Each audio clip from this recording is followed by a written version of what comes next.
حجر بن عدی اصحاب رسول اللہ صلی اللہ علیہ وآلہ وسلم، اصحاب امیر المومنین علی ابن ابی طالب علیہ السلام اور عاشقان علی میں سے تھے۔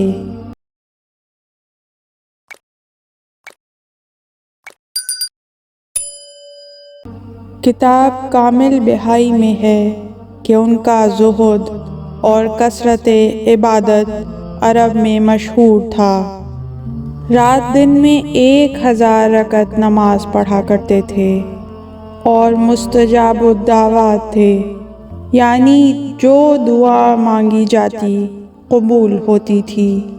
لوگ ان کے پاس اپنی دعاؤں کی درخواست لے کر حاضر ہوتے تھے۔ جنگ صفین میں امیر المومنین علی ابن ابی طالب علیہ السلام کی طرف سے لشکر کندہ کی کمان اور امارت انہی سے متعلق تھی، اور نہروان کے دن امیر المومنین کے لشکر کے سپہ سالار تھے۔ مغیرہ بن شعبہ جو کوفے کا حاکم تھا اور امام علی کے دشمنوں میں سے تھا، جس کے متعلق بھی آئندہ آنے والے دنوں میں ڈاکیومنٹری بنائی جائے گی۔ جس طرح علی کے عاشقوں سے متعلق ان نایاب ڈاکیومنٹریز میں حقائق کو جمع کرنے اور آشکار کرنے کا سلسلہ جاری ہے۔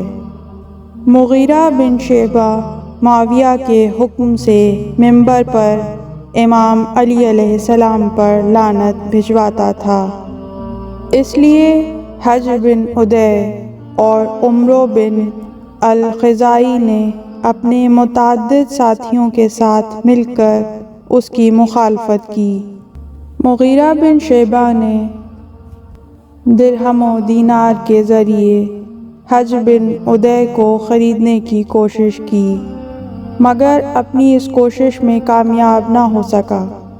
50 ہجری میں جب زیاد ابن ابیہ نے بصرہ کے علاوہ کوفے کی بھی حکومت سنبھال لی تو حجر بن عدی سے دوستی کے باوجود اس نے علی ابن ابی طالب علیہ السلام کے دفاع اور معاویہ پر تنقید کرنے سے حجر بن عدی کو خبردار کیا، لیکن حجر حق بات کہنے پر ڈٹے رہے اور معاویہ کی شدید مخالفت کی۔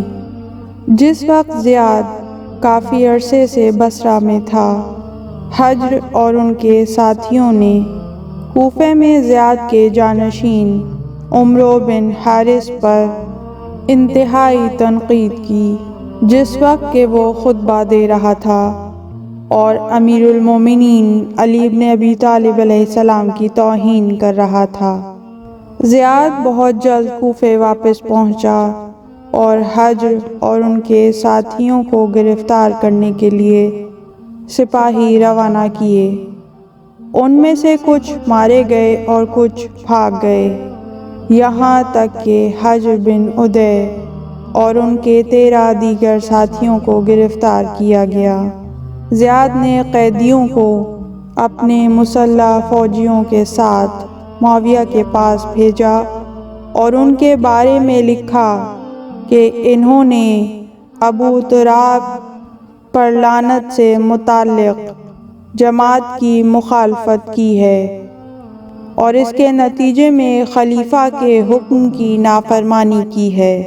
اس نے کوفہ کے بعض بزرگوں کی گواہی بھی منسلک کی کہ حجر نے علی ابن ابی طالب علیہ السلام کی توہین کرنے اور ان پر لعنت بھجوانے کی کھلم کھلا مخالفت کی ہے۔ ان سب کو حکم دیا گیا کہ وہ علی ابن ابی طالب علیہ السلام پر لعنت بھیجیں، ورنہ جان سے مار دیے جائیں گے۔ ان میں سے 7 نے امام علی علیہ السلام پر لعنت بھیجنے کو قبول کیا اور بچ گئے، لیکن دیگر 7 کہ جن میں حجر بن عدی بھی شامل تھے، انہوں نے ایسا کرنے سے سراسر انکار کر دیا اور فرمایا امیر وقت مجھے حکم دیتا ہے کہ علی پر لعنت کروں، اس امیر پر لعنت کرو، خدا اس پر لعنت کرے۔ حجر بن ادے کو ان کے ساتھیوں کے ساتھ معاویہ نے 51 ہجری میں شہید کیا۔ ان حق گو شخصیتوں کو ان کی قبروں کے پاس ہی شہید کیا گیا اور یہ مقام عزرا تھا۔ حجر بن ادے پہلے مسلمان تھے جنہیں ہتھکڑیاں پہنا کر قید میں قتل کیا گیا۔ وہ پہلے مسلمان تھے جو فتوحات کے وقت عزرا میں داخل ہوئے تھے اور اسے فتح کیا تھا، اور وہ پہلے مسلمان ہی تھے جو وہاں شہید کیے گئے۔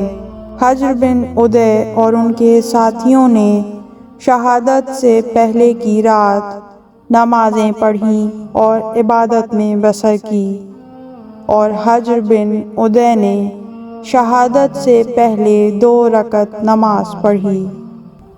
حجر بن ادے اور ان کے ساتھیوں کی شہادت پر شدید احتجاج کیا گیا۔ ان کی شہادت اتنے وحشتناک اور دردناک طریقے سے ہوئی کہ جس کے خلاف نہ صرف امام حسین علیہ السلام اور ان کے ساتھیوں نے شدید احتجاج کیا، بلکہ اصحاب رسول یہاں تک کہ معاویہ کے کچھ قریبی ساتھیوں تک نے شدید تنقید اور احتجاج کیا اور اسے یہ باور کرانے کی کوشش کی کہ اس نے کتنا بدصورت اور قبیح فعل انجام دیا ہے، لیکن معاویہ نے کہا کہ وہ فتنے کو مٹانا چاہتا تھا۔ روایت میں ہے کہ معاویہ جب بی بی عائشہ کے پاس گیا تو بی بی عائشہ نے اس سے کہا کہ تجھے کس چیز نے آمادہ کیا تھا کہ اہل عزرا حجر اور ان کے ساتھیوں کو قتل کرنے پر آمادہ ہو گیا؟ معاویہ کہنے لگا، اے ام المومنین، میں نے دیکھا کہ ان کے قتل کرنے میں امت کی بھلائی ہے اور ان کے زندہ رہنے میں امت کا فساد اور خرابی ہے، مجبوراً میں نے انہیں قتل کر دیا۔ بی بی عائشہ نے کہا، میں نے رسول خدا سے سنا ہے کہ آپ نے فرمایا، میرے بعد امت کے کچھ لوگ مقام عزرا میں قتل کیے جائیں گے جن کی وجہ سے خدا اور اہل آسمان غضبناک ہوں گے۔ منقول ہے کہ ربیع بن زیاد حارثی معاویہ کی طرف سے خراسان کا گورنر تھا۔ جب اس نے حجر بن ادے کی شہادت کی خبر سنی تو خداوند عالم سے دعا کی کہ پروردگار، اگر ربیع کی تیرے نزدیک کوئی منزلت ہے تو اس کی جان فوراً قبض کر لے۔